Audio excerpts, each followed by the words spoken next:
పెద్దలు పూజ్యులు బంగారయ్య శర్మ గారిని వారి యొక్క అమూల్యమైన ఆశీర్వచనం తెలపమని కోరుకుంటున్నాను. శ్రీ మహాగణాధిపతయే నమః. శ్రీ మహాసరస్వత్యై నమః. శ్రీ గురుభ్యో నమః. సభాకల్పతరం వందే. ఇవాళ చాలా మహత్తరమైనటువంటి రోజు. సనాతన ధర్మాన్ని పరిరక్షణ చేయడం కోసం మనం ఎలా అయితే ఒక విత్తనం భూమిలో నాటుతామో, ఆ నాటిన విత్తనం యొక్క ఫలాలు తర్వాత ఉంటే మనము, పిల్లలు, మిగతా అందరూ అనుభవిస్తారో, అలాంటి ఒక అద్భుతమైన ఘట్టం సనాతన వైదిక ధర్మ పరిరక్షణార్థం విశ్వ హిందూ రక్షా పరిషత్ మన గుడి మన బలం అనేటటువంటి కార్యక్రమాన్ని చేపట్టడం. ఏమంటే ఇన్నున్నాయి కదా, మన గుడి మన బలమే ఎందుకు? ఇది చాలా ప్రధానమైనటువంటి ఆలోచించాల్సిన విషయం. ఇవాళ నాస్తికులము అని చెప్పుకుండేవాళ్ళు కానీ, సైంటిస్టులము అని చెప్పుకుండేవాళ్ళు కానీ, ఎవరైనా సరే ఏ విద్యల్లో నిష్ణాతులైనా చరిత్రను లెక్క వేసుకోవాలి అంటే ఈ చరిత్రలో పురాతనమైనటువంటి కట్టడాలు ఏమున్నాయి, అదే ప్రధానంగా చూసేది. ఈ వైదికం, ఈ భారతదేశపు చరిత్రని చాటి చెప్తున్నటువంటి మన సనాతనమైనటువంటి ఈ ధర్మధ్వజాలు మన గుళ్ళు లేకపోతే మనము లేం, మన చరిత్ర లేదు, మన పూర్వం మొత్తం ఏది చెప్పుకోవడానికి లేదు. ఇవాళ ఆ గుళ్ళు ఉన్నాయి కాబట్టే మన చరిత్ర ఉంది, మనం ఉన్నాం. గుడిమల్లం వెళ్తే క్రీస్తు పూర్వమే అంత జామెట్రీ ఉందయా, అంత ట్రిగ్నామెట్రీ ఉంది, అంత అద్భుతమైన సివిల్ ఇంజనీరింగ్, కన్స్ట్రక్షన్, ఆర్కిటెక్చర్ అన్నీ ఉన్నాయి ఈ దేశంలో ఈ జనాలకి అని తెలియాలంటే గుడి కావాలి. సో ఇవాళ ఎగ్జిస్టింగ్ సైంటిస్టులైనా, ఇవాళ ఉండేటటువంటి హేతువాదులైనా, నాస్తికవాదులైనా ఏదైనా ఒక లెక్క వేసుకోవాలి అంటే ఆ లెక్కకు అవసరమైనటువంటి ఆ ధ్వజాన్ని మన సనాతనమైన వైదిక ధర్మం గుళ్ళ రూపంలో మనకు అందించింది. అదే మనం హరప్ప, మొహంజాడారో కల్చర్స్ కానివ్వండి, వెనక్కి వెళ్ళి చూస్తే ఎప్పుడో క్రీస్తు పూర్వము 7000 సంవత్సరాల క్రితమే మనకి అద్భుతంగా ఇంత అద్భుతమైన కన్స్ట్రక్షన్స్ చరిత్ర ఉందని చెప్తున్నాం. అయితే ఇవాళ మెయిన్ క్రిస్ప్గా ఎందుకు ఇది అవసరము అంటే, మీరు ఇస్లాం తీసుకోండి, లేదు క్రిస్టియానిటీ తీసుకోండి, వాళ్ళు ఏదో ఒక మస్జిద్లోనో చర్చిలోనో రిజిస్టర్ అయ్యి ఉంటారు. వాళ్ళ సంఖ్య ఎంతో వాళ్ళకి తెలుసు. కొత్తగా మారిన వాళ్ళు ఎంతమందో కూడా వాళ్ళకి లెక్క, డేటా ఉంది. మనం హిందువుల మెజారిటీయే కానీ ఏ ఒక్క హిందూ ఆర్గనైజేషన్ దగ్గర కానీ, హిందూ దగ్గర కానీ డేటా అనేటటువంటిది ఉందా? మనం డేటా లేనటువంటి విశాలమైనటువంటి సంస్కృతి. సో ఇవాళ మన గుడి మన బలం అనే కార్యక్రమం మొట్టమొదట చేయాల్సిన ప్రధానమైన పని ఏంటంటే, ఈ హిందూ ధర్మంలో పుట్టిన ప్రతి ఒక్కళ్ళు ఏదో ఒక గుడికే, మా ఇలవేల్పు అనే సంస్కృతి మందే, మేము ఈ ఇలవేల్పుకు చెందిన వాళ్ళం, ఈ గుడి అని వాళ్ళ ఇలవేల్పునో వాళ్ళ క్షేత్ర గుడో ఎక్కడో దగ్గర పుట్టంగానే రిజిస్టర్ చేసుకోవాలి. ఉన్నటువంటి వాళ్ళందరూ కూడా గుళ్ళ దగ్గర రిజిస్టర్ చేసుకొని డేటా అనేటటువంటి దాన్ని ఒకటి పరిరక్షించుకోవాలి. ఇవాళ ఎక్కడైనా బయట నుంచి మన మీద దాడి చేయడానికి ఓ చిన్న డేటా ట్రాన్స్ఫర్ చేయాలంటే ఎక్కడో ఉన్నటువంటి ఆ పోప్ గారో ఇంకెవరో, లేదు ఇంకొకళ్ళో, లేదు ఇంకొక సౌదీ అరేబియా నుంచో ఓ డేటా పంపిస్తే అన్ని మసీదులకి, చర్చిలకి వెళ్ళిపోతుంది. Name one organization in entire globe, మేము ఈ డేటా పంపిస్తే హిందువులందరికీ ఈ డేటా చేరుతుంది, దీని ఇన్ఫర్మేషన్ వెళ్తుంది అని చెప్పగలిగేటటువంటి సెంటర్ ఏదైనా ఉందా? లేదు. కాబట్టి దాన్ని మనం క్రియేట్ చేసుకోవాలి. అది క్రియేట్ కావాలి అంటే మొట్టమొదట మన గుడి ఉండాలి, మన బలం ఏంటో మనకి తెలిసి ఉండాలి, మన గుడే మన బలము అనేటటువంటి విషయం మనకు తెలిసి ఉండాలి. లేకపోతే ఏమీ చేయలేము. అందుకోసం ప్రధానంగా ఈ మన గుడి మన బలం అనేటటువంటిది, అసలు మన బలం ఎంత, మన గుడి దగ్గరే మన బలాన్ని చూపించుకోవాలి. ఇస్లాం వచ్చింది, దాడి చేసింది దేని మీద? మన గుళ్ళ మీదే దాడి చేసింది.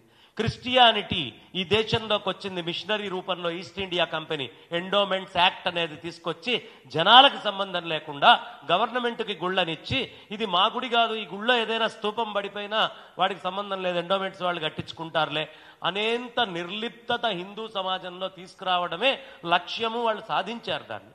కానీ మన గుడి మన బలం ఎప్పుడంటే మనం ఈ గుడికి చెందిన వాళ్ళని రిజిస్టర్ చేసుకుంటే ఆ కొడుకు రేపు అమెరికా వెళ్ళొచ్చు, ఆస్ట్రేలియా వెళ్ళొచ్చు, 4 రూపాయలు సంపాదించవచ్చు, ఇండియాలో ఇండస్ట్రియలిస్ట్ కావచ్చు, నా గుడి అనే భావనతో దాన్ని డెవలప్ చేసుకోవడం స్టార్ట్ చేస్తారు. రెండో విషయం, చాలా కుల సంఘాలు ఉంటున్నాయి. మేము కమ్మవాళ్ళమండి, మేము రెడ్లమండి, మేము కాపులమండి, మేము ముదిరాజులమండి, లేదు మేము ఇంకొక చాకలి, మేము లేకపోతే ఇంకొక కంసాలి అని మనం ఇంకొక బ్రాహ్మడు, ఇంకొక వైశ్యుడు, ఇంకొక క్షత్రియుడు, ఇలా రకరకాల పేర్లు మనం చెప్పుకుంటున్నాం. కానీ ఈ డిజిగ్నేషనో ఈ సర్టిఫికెట్టో నువ్వు హిందూ అయిన తర్వాతే నీకు వచ్చింది. కాబట్టి ముందు హిందువుగా రిజిస్టర్ అవ్వు. నీ గుమ్మం లోపల నీ కులాచారం ఏం చేసుకున్నా చేసుకో, కానీ మేమందరం హిందువు అని దీనికోసం ముందు రావాలి. ఏదో మేము ముదిరాజులదే, కాపులదో, కమ్మలదో, బ్రాహ్మణులదో, శంఖారావాలో గొడవలో పెడితే వస్తాము అని కాదు. హిందువులందరూ ముందు మేము హిందువులం అనే ఐక్యత డేటా బేస్ని ఏ రోజు దాకా మనం తయారు చేసుకోమో ఆ రోజు దాకా బంగ్లాదేశ్లో ఇవాళ ఏం థ్రెట్ జరుగుతోందో ఆ థ్రెట్ ఇండియాలో ఉంది. ఒక్కసారి నేను నిజంగా మనస్ఫూర్తిగా మా ఆడపడుచు లాంటి నడింపల్లి యమునా పాఠక్ గారిని విశేషంగా అభినందిస్తున్నాను. ఇంత మహత్తరమైనటువంటి కార్యక్రమం మన గుడి మన బలం అని తీసుకొని దీన్ని ముందరికి తీసుకువెళ్ళి సనాతన వైదిక ధర్మ పరిరక్షణకు అవసరమైనటువంటి బీజాలు మనకు చెప్పుకోవడానికి ఆర్ఎస్ఎస్లు ఉన్నాయి, విహెచ్పీలు ఉన్నాయి. మనకి ఎక్కడ డేటా లేదు. డేటా లేనటువంటి వాడు ఏం సాధించగలడు? ఇవాళ డేటా అనేది చాలా ఇంపార్టెంట్. అది గవర్నమెంట్ల దగ్గర డేటా ఉంటుంది, వాళ్ళ ఇష్టం ఏ పార్టీ వస్తే ఆ పార్టీ డేటా ఉంటుంది. కానీ మేము ఇంతమంది హిందువులం ఉన్నామనే డేటాని ఏనాడు మనం కలెక్ట్ చేసి దీని కనెక్టివిటీ వెబ్ యాక్సెస్ మొత్తం మనం చేస్తామో ఆ రోజు సనాతన వైదిక ధర్మాన్ని ప్రపంచంలో ఎవరు కొట్టలేకపోగా మిగతా ధర్మాలన్నీ సనాతన ధర్మంలో లయమై లీనమై తీర్తాయి.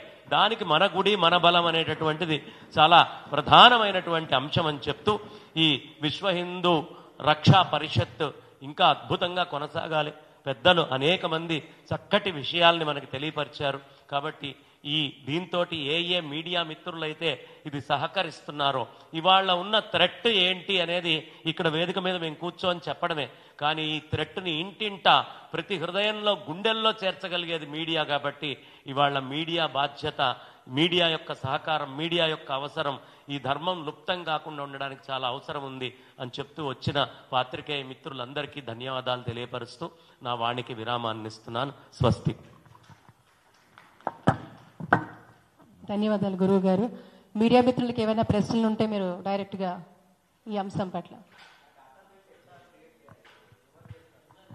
మొట్టమొదట డేటాబేస్ క్రియేట్ చేయడానికి ప్రతి గుళ్ళో పుట్టినటువంటి పిల్లవాడు ఉన్నటువంటి వాళ్ళు, తల్లి తండ్రి పెద్దవాళ్ళు స్వచ్ఛందంగా వెళ్ళి గుళ్ళల్లో డేటా అనేటటువంటిది ఒకటి క్రియేట్ చేయడానికి ప్రతి చోట ఈ మన గుడి మన బలం తరఫున అన్ని గుళ్ళ దగ్గర నుంచి ఎవరెవరు మెంబర్లుగా వచ్చి మేము కలెక్ట్ చేస్తాము అని చెప్తారో ఫస్ట్ దయ ఉంచి ఈ విశ్వ హిందూ రక్షా పరిషత్తులో మీరు జాయిన్ అవ్వండి. ఈ క్షేత్రం దగ్గర జరిగే అన్ని మేము ఇన్ఛార్జ్గా తీసుకుంటామని ముందు ఈ 2 స్టేట్స్ తోటి స్టార్ట్ చేస్తే ఇక్కడి నుంచి డేటా మనం క్రియేట్ చేసి ఆ డేటా కనెక్టివిటీ ఎట్లా చేయాలి, ఆన్లైన్లో ప్రపంచవ్యాప్తంగా విశ్వవ్యాప్తంగా ఎలా తీసుకెళ్లాలనే తీసుకెళ్ళచ్చు.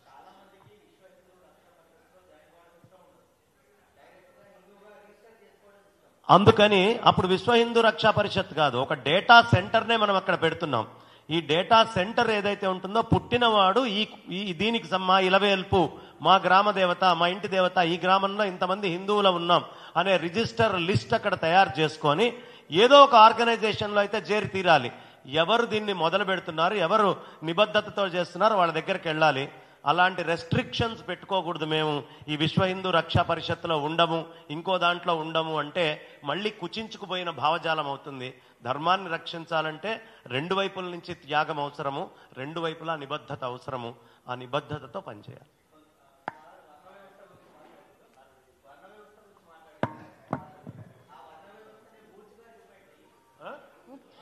మరీ ముఖ్యంగా కొంతమంది ప్రెస్ మిత్రులు కూడా మన ఇప్పుడు పోస్టర్ ఆవిష్కరణ ఉంది, మన గుడి మన బలం పోస్టర్ ఆవిష్కరణ.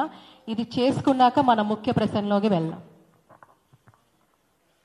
ఈ పోస్టర్స్ ఏవైతే చేస్తున్నామో ప్రతి గుడికి మన తెలుగు రాష్ట్రాల్లో ముందు భాగ్యనగరంతో ప్రారంభిస్తూ అటు తెలంగాణ ఆంధ్రప్రదేశ్ 2 తెలుగు రాష్ట్రాల్లో కూడా ప్రతి ఆలయంలో కూడా మన గుడి మన బలం అనే ఈ యొక్క క్యాంపెయిన్తో మేము విస్తృతంగా వెళ్ళబోతున్నాం. పెద్దలందరినీ కూడా ఈ పోస్టర్ని ఆవిష్కరించి ఆశీర్వదించాల్సిందిగా కోరుతున్నాను. మిగతా మిత్రులందరూ కూడా దయచేసి మీ ఫోన్ని మీరు సైలెంట్లో పెట్టాల్సిందిగా కోరుతున్నాను.